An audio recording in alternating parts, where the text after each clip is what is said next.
lagi di channel YouTube aku, Maragaga. Hari ini edisi baru di channel YouTube aku, yaitu ngobrolin penempatan di PKN STAN. 1, 2, 3, fuck it. Nah, hari ini aku kedatangan teman aku yang penempatan di salah satu kementerian yang kerjaan jalan-jalan terus. BTW dia kerjaan jalan-jalan terus.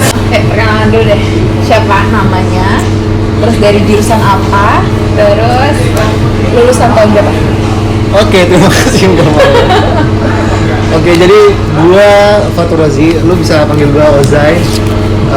Lulusan dari D3 Akuntansi ya, 2018. Kita tahun masuknya sama beda. Sama.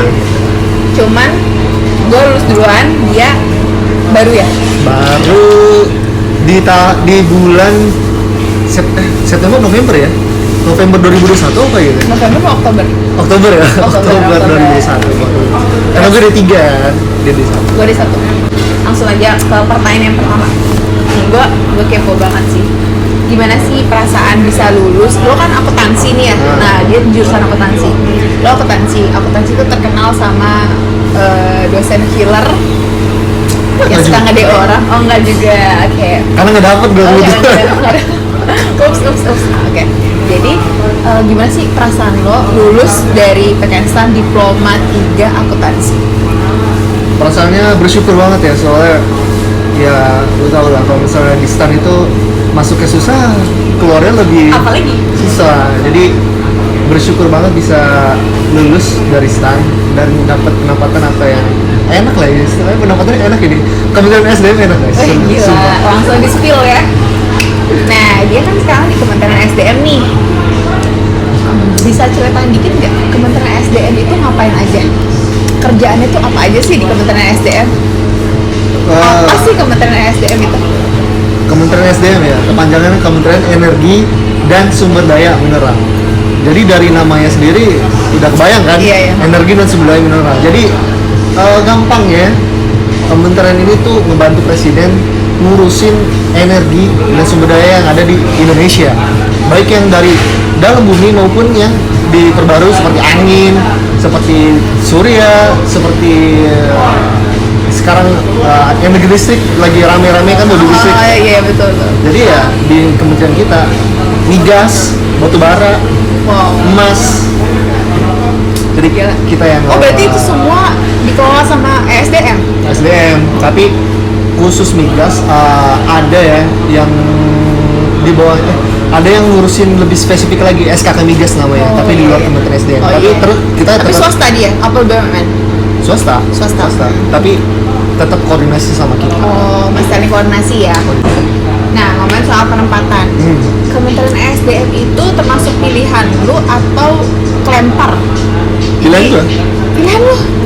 Pilihan pertama itu karena gue awalnya milih yang di Jakarta. Ini sebenarnya nggak di Jakarta sih, sebenarnya ada 3 wilayah penempatan untuk SDM formasi STAN.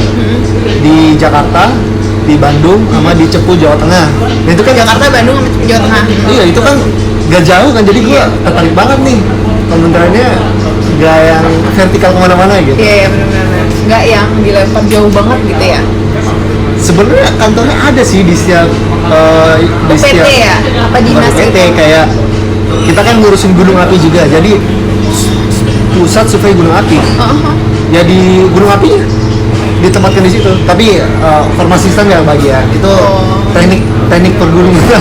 Oh iya. Gunung-gunung gitu lah, Ngerti. gunung-gunung gitu. Ya kan disuruh ngitung di situ ya kan? Iya. Ngerti. Seismik gitu-gitu. Berarti seneng banget dong. Dapat penempatan di situ seneng banget. Seneng lah. Apalagi lu sekarang dapet di Jakarta ya? Jakarta. Ini udah Jakarta. definitif? Udah. Oh udah. Tapi ada teman lu yang di Jateng atau STAN semua di? Ada di Bandung 3 orang. Ini STAN nih? STAN ya. Di Jateng 1 orang. Jateng 1 orang? Kasian banget. Cowok apa cewek? Cewek. Tapi di provinsi? Ibu kota? Di PPSDM Migas, Pusat Pelatihan Sumber Daya Manusia Migas. Oh, di lembaga diklatnya gitu? Iya, lembaga diklat Migas gitu ya. Oh, I see. Ngerti. Tapi walaupun dia ditempatin di Jawa, ini lebih gede di sana. Iya. Jauh. Dan gue mau tahu deh, tahun ini apakah di Kementerian SDM itu pertama kali dapat anak STAN atau udah pernah sebelumnya? Pertama kali Pertama kali banget. pertama kali banget. Jadi kita itu angkatan pertama banget. Ya istilahnya kita juga bingung mau nanya-nanya apa juga ke seniornya. Gak ada. Karena belum ada ya. Jadi Pertama kayak kali banget. oh iya. Dan berapa orang? Ada 29 orang ya. Dari sana ada 29 orang. Itu jurusan apa aja? Akuntansi, KBM, manajemen aset, BC nggak ada. Oh, BC nggak ada. Pajak ada. Pajak masuk Kementerian SDM. Ngurusin apa? AMD pajak. Ngurusin perpajakannya? Berarti? Ngurusin, iya PNDP. Oh, PNDP dari PNDP-nya. migas. Oh, iya, migas, iya. mineral dan batubara. Oke. Nah, lu kan dulu D3 akuntansi nih. Iya. Apakah jurusan lo ini selinear sama pekerjaan lo sekarang, sama jabatan lo sekarang? Jujur gak sih, Enggak. jauh banget. Kayak apa yang gue pelajarin di kuliah tuh gak ada di dunia kerja, di SDM ya khususnya ya. Karena kebetulan gue di SDM ini ditempatin di pusat pengelolaan barang milik negara. Artinya itu kan BNN-nya. manajemen Oh, iya. aset banget kan. Iya, iya. Jadi akuntansi sebenarnya gak masuk ke situ, cuman ya, karena akuntansi bisa di mana aja kan. Iya, betul. Jadi harus terima, harus belajar lagi sih. Oh iya, siap. Cuman nggak masalah sih, jadi memperkaya pengetahuan aja. Iya, benar-benar sih. Jadi kayak lebih banyak ilmu yang baru ya. Banyak banget. Berarti nggak ada satupun mata kuliah yang terpakai, atau ada sebenarnya? Ada. Apa? Apa sih yang pelajaran komputer itu? Pengakom. Aplikom. Aplikom. Aplikom Oh, Excel iya. ya kepake banget. Oh, Aplikom. Rumus-rumus Excel ya kepake banget, seriusan. Oh, oke. Berarti ada lah yang Ada. pakai ya. Oke. Nah, kalau dulu lo biasanya di kampus kan teman-temannya anak sepantaran ya, paling beda setahun 2 tahun gitu kan. Gimana sekarang lo bekerja dengan rekan kerja lo, partner lo yang jauh di atas lo? Penyesuaian tuh gimana sih? Agak berat ya penyesuaian sebenarnya. Berat ya? Karena emang kultur kita juga beda, generasi kita juga beda, cara kerjanya beda. Kalau kita kan cara kerjanya ya seperti generasi muda gitu kan, di rumah aja bisa sebenarnya. Kalau gua di kantor, kebanyakan pegawainya ya harus datang ke kantor. Oh iya, ngerti. Jadi WFH-nya Walaupun gue dapet jadwal WFH, tetap harus lu datang kantor dong, bantuin nih gitu. Padahal kan sebenarnya dari rumah juga bisa. iya betul, ngerti. Tuh, jadi kita harus bisa menyesuaikan lah. Kita kan masih CPNS juga. Iya. Jadi oke lah. Oke. Aman ya berarti ya. Aman. Sejauh aman sih. Nah, gue mau masuk ke inti pertanyaan gue nih. Iya. Pasti banyak banget teman-teman semua yang nanya tentang grade di Kementerian ESDM. Recommended banget. Grade untuk D1, D3. Oh. Sejauh ini SDM nggak menerima D1. Oh, oke. Karena minimal D3 ya berarti. minimal D3. Sekarang aja kan yang mau diambil juga D4 Udah sih. nggak ada juga kali ya D1, udah habis kali ya lulusan D1 ya. D3 sih ya palingan. Kalau masalah grade di beda-beda sih ya. Kalau misalnya di Inspektor Jenderal, ada kawan kita di Inspektor Jenderal, dia D3, kalau misalnya udah PNS ya, masuk di grade 6, langsung ke fungsional auditor kalau nggak salah ya. Karena kalau gue di pengelola BUMN ini, gue kalau udah PNS masuk grade 7. Lebih tinggi berarti ya, tergantung jabatan itu ya. Tergantung jabatan. Kalau auditor kayak ada tunjangan fungsional lagi kalau misalnya ya. Jadi dia grade 6 tapi ada yang lain lagi dapat gitu. Oh iya, berarti adik-adik kelas kita nanti yang lulus ini kan dia rata-rata D3 ya, nggak ada D4 ya. Berarti dia masuk ke antara grade 6 atau grade 7 ya. Antara grade 6 dan grade 7. Ada nggak yang grade 8 di D3? Nggak ada sih. Nggak ada S1 ya? sih. S1 ya? S1 grade Iya, berarti 8. antara grade 6 dan grade 7. Oke, kalau jam kerjanya sendiri di kementerian lo, masuk jam berapa, pulang jam berapa deh? Masuknya setengah 8, fleksi sampai jam 8 Setiap hari? setiap hari. Pulangnya kalau Senin sampai Kamis itu jam 4, fleksi sampai setengah 5. Kalau di hari Jumat pulangnya setengah 5, fleksi sampai jam 5. Fleksi itu artinya kalau misalnya kita Bisa lebih ya? iya, kalau misalnya kita telat ya? telat sampai jam 8 masih dimaklum, tapi harus mengganti waktu yang telat itu di akhir sebelum pulang gitu. Oh ya, Jadi, terus nih, kalau di kementerian gue nih kan, di lembaga gue nih ada bus antar jemput. Jadi misalkan personel yang pegawai. tinggal jauh-jauh gitu, bisa ada bis antar jemputnya? Ada. Sejauh ini bis di Sekretariat Jenderal ya. Ada di Tangerang, Bekasi sama Depok kalau nggak salah. 3. Ada. Oh. Tapi bayangkan sih pegawai naik KRL Iya, karena fleksibel aja mau pulang jam berapa gitu. Dan sekarang kan kayaknya lagi rame-ramenya banget gitu. Malah nih di Manggarai sih sebenarnya. Iya kan, Transit. transit bukan Manggarai semua.